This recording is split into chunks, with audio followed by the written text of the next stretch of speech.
Hi, my name is John Hester. I'm here at the Grand Maven Lake. I work here and with Chris in athletics doing all sorts of stuff. And today I'm going to be teaching you about how to set up your rods to come out here fishing with us. Alright, so the first thing you're going to do with this push button rod is you're going to push the button down to release your bail to be able to take your line and go through the eyes with it. So when you get a new one of these will be a piece of plastic on the end of the line sticking out of the reel. This is one of ours at the lake, so it didn't have that on it. You just want to take that piece of plastic off. You can just cut it off with a piece of scissors. You don't really need it once you put it through here. That's just to be able to find your line when you first get started. Alright. Once you get through that last eye, just go ahead and bring it all the way back down about to where your reel's at. That's a good amount of line for you to work with. Alright. The first thing I'm going to do is put my bobber on. And you don't want to put it too close to the bottom, because your fish, you got to think, if you put your bobber down here, your hook's going to be sitting right underneath the surface. And the fish isn't always sitting right underneath the surface. You know, they're just like us. They don't want to be too hot. They don't want to be too cold. They want to be just right. So they move around in that water to get to where that just right is.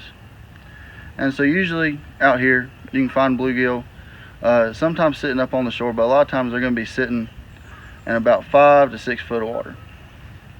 You know, anywhere in that range, 4 foot, all those. With your bobber, what you want to do is put your thumb right there on that bottom piece and push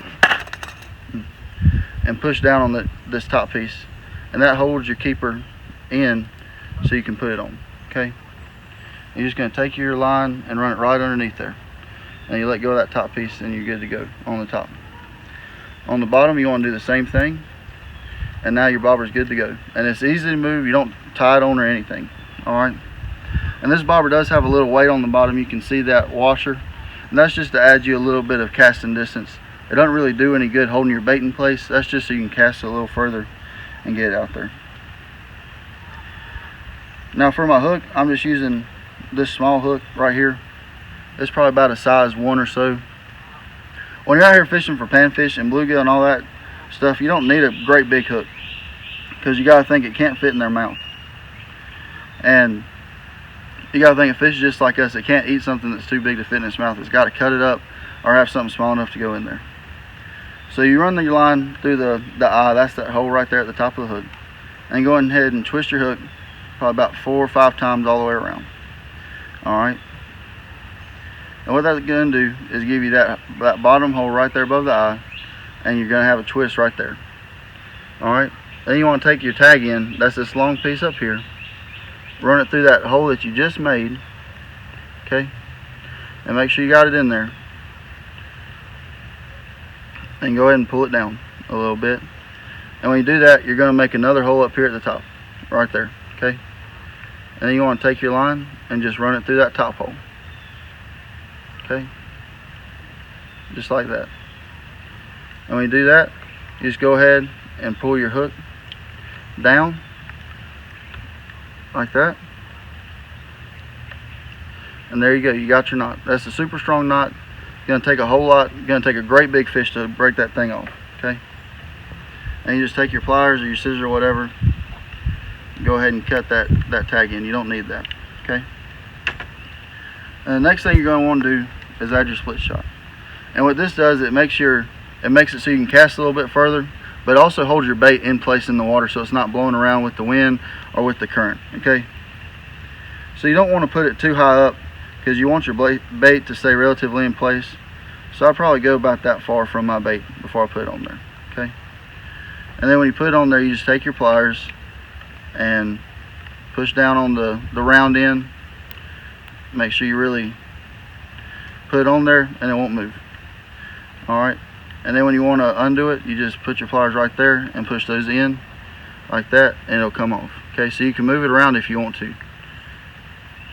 You don't have to have a pair of pliers to do that. Some people do it with their teeth, but that's an expensive medical bill if you got to go get new teeth because you messed them up doing that. Alright. So this is a little bluegill reel, panfish reel, you know, crappie, bluegill, all sorts of stuff you can catch on this. And when you're fishing for them out here, we'd probably suggest using redworms or night crawlers or crickets. That's going to be the best thing. If you use night crawlers, you want to cut them in half because they might be too big for the fish to eat.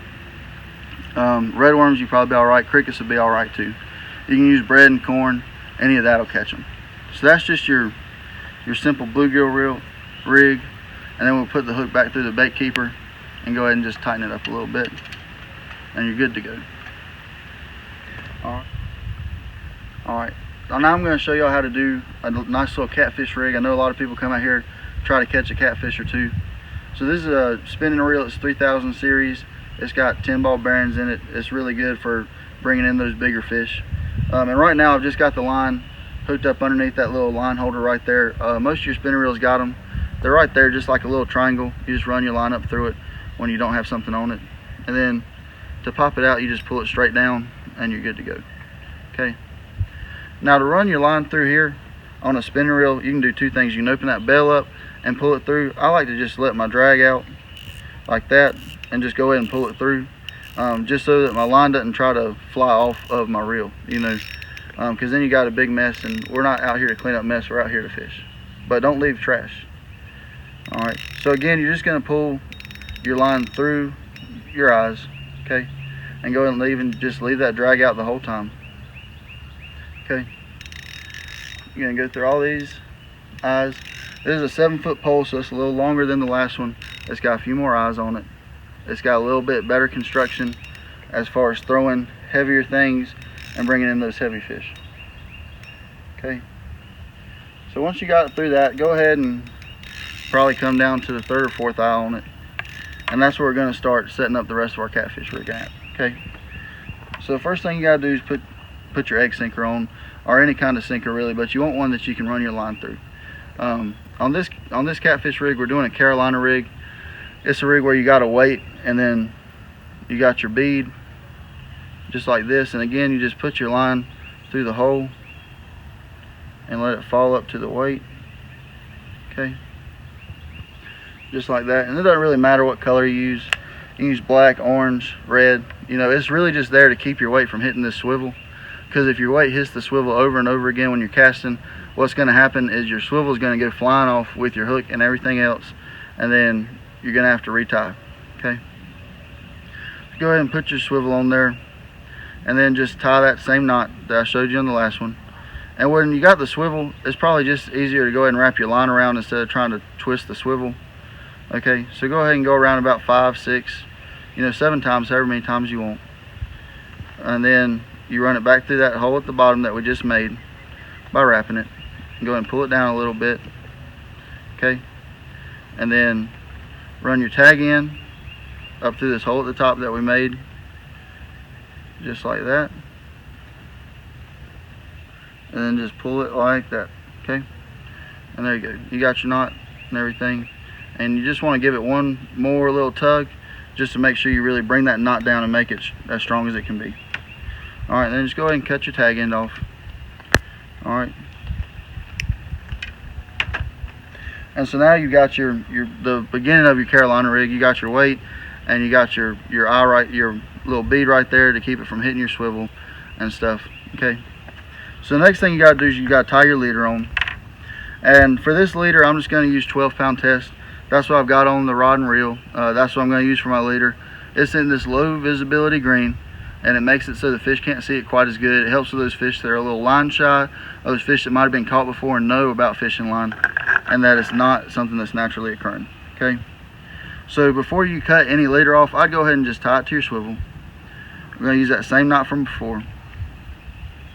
Just go ahead and wrap it around about 7 times. Okay,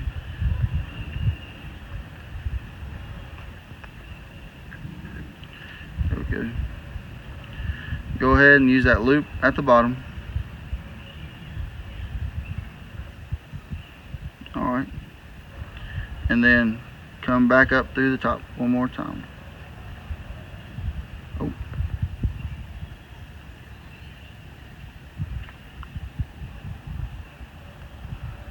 Okay, and just give it that one more tug real quick, and go ahead and cut that off. And I'll go ahead and just do my leader from the spool, just because it's a little easier. I don't have to worry about, man, did I get enough once I tie this stuff on because then I can say, well, you probably want about 12 to 18 inches of leader coming off your swivel, okay? And you just go ahead and cut it from your spool, and you can put your spool back up because you won't really need it again. Now the hook that I'm using is a circle hook. I believe it's a 4/0 circle hook, and I use circle hooks for catfish because of one reason. They pick it up and they start swimming with it, and when they turn, it goes ahead and hooks it for you. All right, it's really easy. You don't have to set the hook. You don't have to be there holding your rod. You can set out there and watch, and when that catfish picks it up like that and he starts moving, that hook turns just like that, and then he's hooked. All right, and then they're super simple to get out. Okay, so all you want to do is run your line through the eye. You're going to use that same knot. It's my favorite knot. It's super easy to tie. It's something you can teach to your kids, and they can use it for everything. I use it on all my gear. Bass fishing, catfishing, out on the coast, any kind of fishing I'm doing, this is the knot that I'm tying. Okay, go ahead and just pull it down and run it through that top loop. Okay, and there you go. Now you got your hook on there and you're good to go. Now what I really like about this Carolina rig system is that when you put it on, when you cast it out, first off, you're going to be able to cast it a mile. I mean, the way that weight is, it just casts out super far. But then when the weight's sitting on the bottom like that, it allows your bait to come off a little bit, or it can sit like this where it's not quite tight, and that allows that catfish to really pick up and start running with it before he feels any resistance. He's already hooked. If he picks something up and he feels it tug on him like that, he's going to just drop it. He knows that that's not something natural. It's just like if you got a lanyard in your pocket and it gets hung on something like a doorknob, it pulls you back. You say, well, I better get that off of there. All right, the catfish knows that kind of stuff. Okay, and that's why I like these kind of rigs as opposed to this high-low rig that I got right here, because the catfish feels that resistance before you can catch him. So it's not as good a rig for catfishing. That's a good rig for other stuff, but I don't like it as much for catfishing. All right, so you got your circle hook. The kind of bait that you want to use for a catfish is definitely a live bait. Red worms, night crawlers would be a good one. If you do it, go ahead and just use a whole night crawler. Catfish are a whole lot bigger than a panfish, so they're going to take bigger bait. Bluegill, shad, you got to think a catfish in the wild is eating other fish. He's a predator, okay? So he's not looking for those dough balls and stuff that you get at Walmart. And I'm not saying you can't catch him on that, but that's not necessarily what he's looking for. So if you're looking for a big catfish, you want to use live bait, because they're a predator just like every other fish, and they're trying to eat live bait, something that looks natural to them. All right, and you can get those little shads in the packs at Walmart. Those will work just fine. Or if you catch a bluegill at a pond or something, you can bring it out here, throw it on your hook, and see what happens. You might catch the new lake record or something. So that's really all I got about the catfish rig. Like I said, I'm using 12-pound low visibility test to try to keep those line shy catfish biting and stuff. If you want to go a little bigger off your reel, you can use 30-pound in that high visibility green. That just help you see it. I'd still suggest a low visibility green for your leader, just so the catfish can't see it. And that's all I really got for y'all today. Thank you for tuning in, and come on out to Gray Maven Lake and enjoy some fishing with us.